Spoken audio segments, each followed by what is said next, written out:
আওয়ামী লীগের দালাল বুদ্ধিজীবী আবুল বারাকাত সেও পর্যন্ত বলছে যে 70 থেকে 80% জমি দখল করেছে আওয়ামী লীগের নেতাকর্মীরা। বাংলাদেশের অধিকাংশ হিন্দুদের জমি জমা, দোকানপাট, ব্যবসা বাণিজ্য দখল করা, তাদের উপর অত্যাচার নির্যাতন করার প্রত্যেকটা ঘটনার সাথে কোনো না কোনো ফর্মে আওয়ামী লীগ জড়িত ছিল। আওয়ামী লীগের লোকজন সরকার বলার চেষ্টা করছিল যে এই হিন্দুটাকে মেরে ফেলছে, এই জামাত বিএনপির লোকজন মেরেছে, কিন্তু ওই কনস্টেবলের ওয়াইফ বলছে যে ডিএমপি কমিশনার দায়ী এই হত্যাকাণ্ডের জন্য। সে টানা ডিউটি করতেছে, ডিউটি থেকে বাসায় এসছে, খেতে বসছে, সে সময় তার খাওয়া অবস্থায় তাকে আবার ডিউটিতে ফেরত নিয়ে গেছে। তো তাকে দিয়ে এই গোলাগুলির কাজ কে করাইছে? হাসিনা সরকার করাইছে, আওয়ামী লীগ করাইছে। গণঅভ্যুত্থানের পরে বাংলাদেশে হিন্দু নির্যাতনে যে প্রোপাগান্ডা ফ্লপ হয়েছে, এটা কেন করলো ভারত? দেখেন, বাংলাদেশে একটা সংখ্যালঘু রাজনীতি আছে। এটা 47 সালের বাংলা ভাগ, পাঞ্জাব ভাগ, অথবা আমরা যখন প্রথম স্বাধীন হলাম 1947-এর অগাস্টে ব্রিটিশরা চলে যাওয়ার মধ্য দিয়ে, সেখান থেকে একটা কলকাতা কেন্দ্রিক ব্রাহ্মণ জমিদার হিন্দুদের একটা রাজনীতি এখানে আছে। হিন্দু মহাসভা, তারপরে কমিউনিস্ট পার্টি বলেন, কংগ্রেস বলেন, তারপর আরএসএস বলেন, যারাই আছে দিন শেষে তাদের একটা ব্রাহ্মণ্যবাদী রাজনীতি আছে। এটার সাথে জমিদারি হারিয়ে যাওয়ার একটা কষ্ট আছে। যে কৃষক শ্রমিক প্রজা পার্টির যে নেতা শেরেবাংলা নেতৃত্বে যে নতুন আইন হইল, যে সকল জমিদারিকে বাতিল করে দিয়ে, সে চিরস্থায়ী বন্দোবস্ত বাতিল করে দিয়ে কৃষকদেরকে, ভূমিহীন মানুষকে যে জমির বন্দোবস্ত ফিরাইয়া দেওয়া, এর প্রেক্ষিতে ক্ষমতা হারানো এবং সম্পদ হারানোর যে প্রতিশোধ, এই প্রতিশোধের অংশ হিসাবে আমরা দেখতে পাচ্ছি যে একটা সংখ্যালঘু রাজনীতি এখানে প্রতিনিয়ত হয়ে চলছে। দুঃখজনক হচ্ছে যে বাংলাদেশের সংখ্যালঘু নেতারা তারা জানে যে প্রত্যেকটা গবেষণা বলছে যে বাংলাদেশের হিন্দু সম্প্রদায়ের সবচেয়ে বেশি ক্ষতি হয়েছে আওয়ামী লীগের হাতে এবং আওয়ামী লীগের আমলে। হিন্দু সম্প্রদায় যারা চলে গেছেন 1 কোটির উপরে বিভিন্ন সময়ে, তাদের সম্পত্তি দখল করার জায়গাতে দেখলাম আমরা গবেষণাতে, ইভেন আওয়ামী লীগের দালাল বুদ্ধিজীবী আবুল বারাকাত সেও পর্যন্ত বলছে যে 70 থেকে 80% জমি দখল করেছে আওয়ামী লীগের নেতাকর্মীরা। বাংলাদেশের অধিকাংশ হিন্দুদের জমি জমা, দোকানপাট, ব্যবসা বাণিজ্য দখল করা, তাদের উপর অত্যাচার নির্যাতন করার প্রত্যেকটা ঘটনার সাথে কোনো না কোনো ফর্মে আওয়ামী লীগ জড়িত ছিল। আওয়ামী লীগ এই সংখ্যালঘুর রাজনীতিটা স্যাবোটাজের মধ্য দিয়ে কন্টিনিউ করে। তো এটার ব্যাপারে আমরা যেটা দেখলাম যে আইন সালিশ কেন্দ্র, তারপরে হিন্দু বৌদ্ধ খ্রিস্টান ঐক্য পরিষদের নেতারা যে সকল ঘটনার কথা গত 16 বছরে বলেছে, তারা তো একটা আন্দোলন করে না এটার জন্য।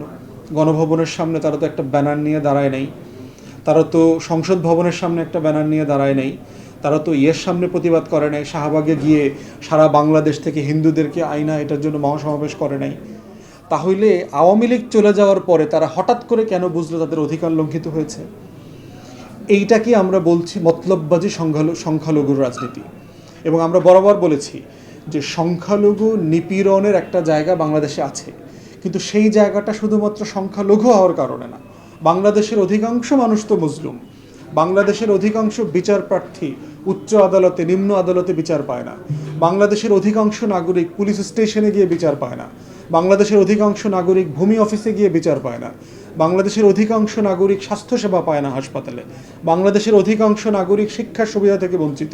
বাংলাদেশের অধিকাংশ নাগরিকের ছেলে মেয়েদের কোনো কর্মসংস্থানের ব্যবস্থা নাই। এবং সেটা কি হিন্দু হওয়ার কারণে? সেটা কি মুসলমান হওয়ার কারণে?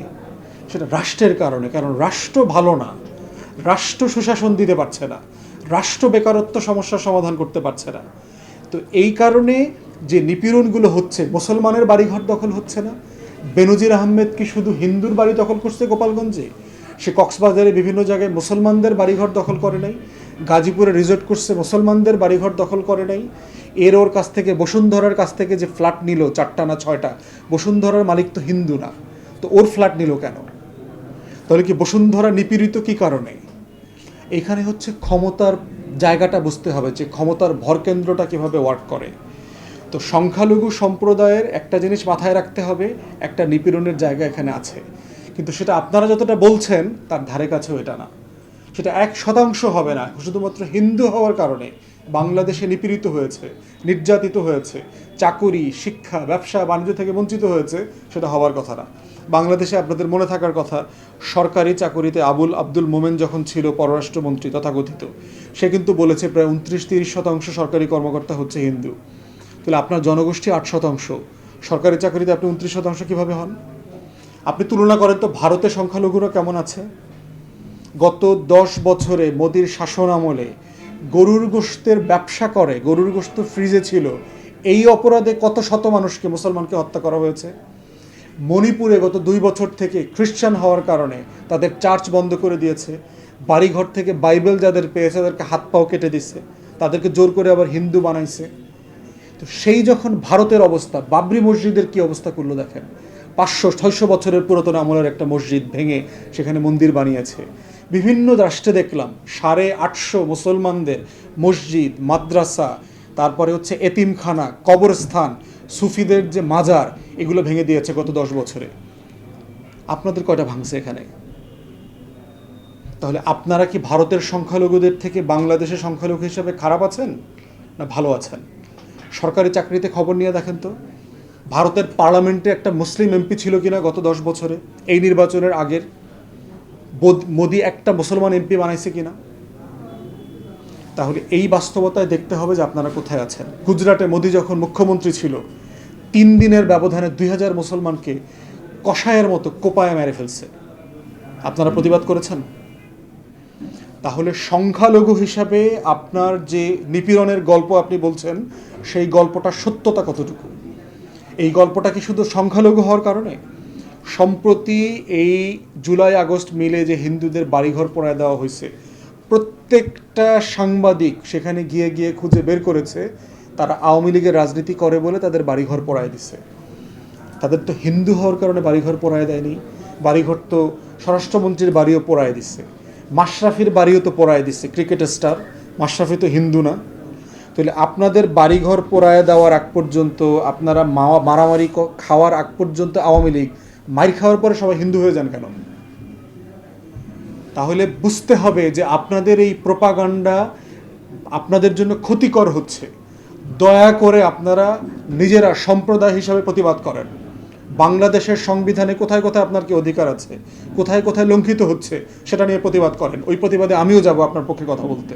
আমরা কথা বলেছি এটা নিয়ে, প্রত্যেকটা নিপীড়ন নিয়ে কথা বলেছি, প্রত্যেকটা সম্প্রদায়ের, মজলুম সম্প্রদায়ের অধিকার নিয়ে আমরা কথা বলেছি এবং বলবো। কারণ এই রাষ্ট্রটা মুসলমানের রাষ্ট্র না, এই রাষ্ট্রটা বাংলাদেশিদের রাষ্ট্র, সবার রাষ্ট্র। চাকমার, মারমার, যিনি পাহাড়ে থাকেন, যিনি সমতলে থাকেন, যিনি হিন্দু, মুসলমান, বৌদ্ধ, খ্রিস্টান, সবার রাষ্ট্র এটা। কিন্তু আপনি নিপীড়ক হিসেবে হিন্দু ধর্মকে সামনে আনার চেষ্টা করবেন না, এতে আপনার সমাজে সম্মান বাড়ছে না। আওয়ামী লীগের দালালি করবেন, যে দলটা আপনার সবচেয়ে বেশি ক্ষতি করছে, যে দলটা সবচেয়ে বেশি আপনার জমি দখল করছে, যেই দলের লোকরা সবচেয়ে বেশি মন্দির ভাঙছে, যেই দলের লোকরা আপনাদের মহিলাদেরকে সবচেয়ে বেশি নির্যাতিত করেছে, সেই দলটা আপনারা করেন কিভাবে? আপনাদের লজ্জা লাগে না আওয়ামী লীগ করতে? তো এই জন্য আমাদের বক্তব্য হচ্ছে, নিপীড়নের যে গল্প বিবিসি বাংলা থেকে শুরু করে বিভিন্ন সংগঠন যেই গবেষণা করে দেখিয়েছে ভারতের মিডিয়াগুলোতে, যে এই মন্দির ভেঙে ফেলছে, ওই মন্দির ভেঙে ফেলছে, ওইখানে মেয়েদেরকে নির্যাতন করতেছে, প্রত্যেকটা ঘটনা মিথ্যা হিসাবে প্রমাণিত হয়েছে। ওই মন্দিরের পুরোহিতরা পর্যন্ত বলেছে, না আমাদের মন্দিরে তো কোনো আহত হয়নি। খুলনাতে এতগুলো মন্দির নাকি পোড়ায় দিয়েছে, ভেঙে ফেলছে।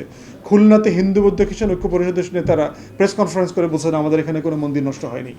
সিলেটে নাকি এত এত হিন্দুদের উপরে আঘাত হয়েছে, সেখানকার হিন্দু নেতারা বলছে যে না, হিন্দু হওয়ার কারণে এখানে আমাদের কোনো ক্ষতি হয়নি। যাদের বাড়িঘর জ্বালাই দিয়েছে এরা সব আওয়ামী লীগের রাজনীতি করে এবং সব আওয়ামী লীগের গুন্ডা ছিল, যারা এই গণহত্যায় অংশগ্রহণ করেছে, ছাত্র সমাজের উপরে মারামারি করছে, গুলি ছুটছে। তো ওদেরকে মারবে না কেন? ও তো হিন্দু হওয়ার কারণে মারে নাই।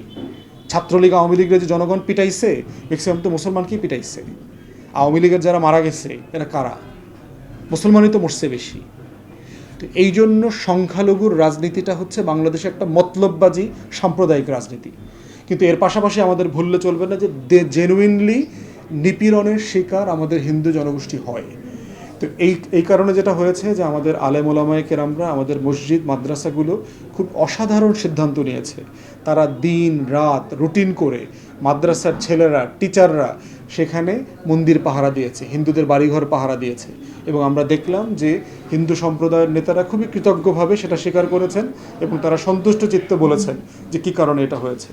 একজন পুলিশ কনস্টেবল মারা গেছে খুলনায়, আওয়ামী লীগের লোকজন সরকার বলার চেষ্টা করছিল যে এই হিন্দুটাকে মেরে ফেলছে, এই জামাত বিএনপির লোকজন মেরেছে, কিন্তু ওই কনস্টেবলের ওয়াইফ বলছে যে ডিএমপি কমিশনার দায়ী এই হত্যাকাণ্ডের জন্য। সে টানা ডিউটি করতেছে, ডিউটি থেকে বাসায় এসছে, খেতে বসছে, সে সময় তার খাওয়া অবস্থায় তাকে আবার ডিউটিতে ফেরত নিয়ে গেছে। তো তাকে দিয়ে এই গোলাগুলির কাজ কে করাইছে? হাসিনা সরকার করাইছে, আওয়ামী লীগ করাইছে।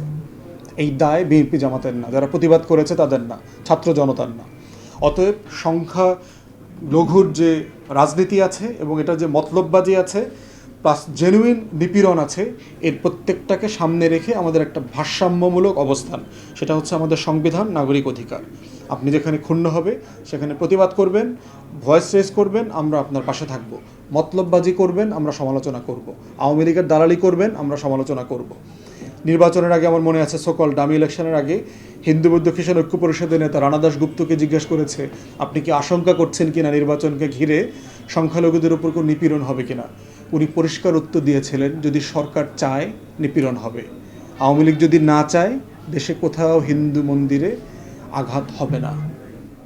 খুবই পরিষ্কার।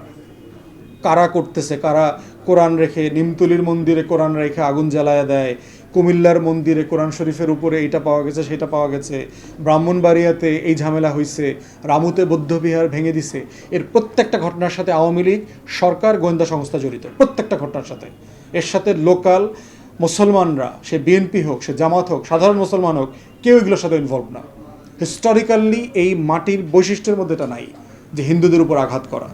তাই আমরা মনে করছি, আমরা আহ্বান করব, আপনারা যারা হিন্দু সম্প্রদায়ের নেতা আছেন, নাগরিক আছেন, দয়া করে বাংলাদেশি নাগরিক হিসাবে বাঁচেন, সংখ্যালঘু হিসাবে না।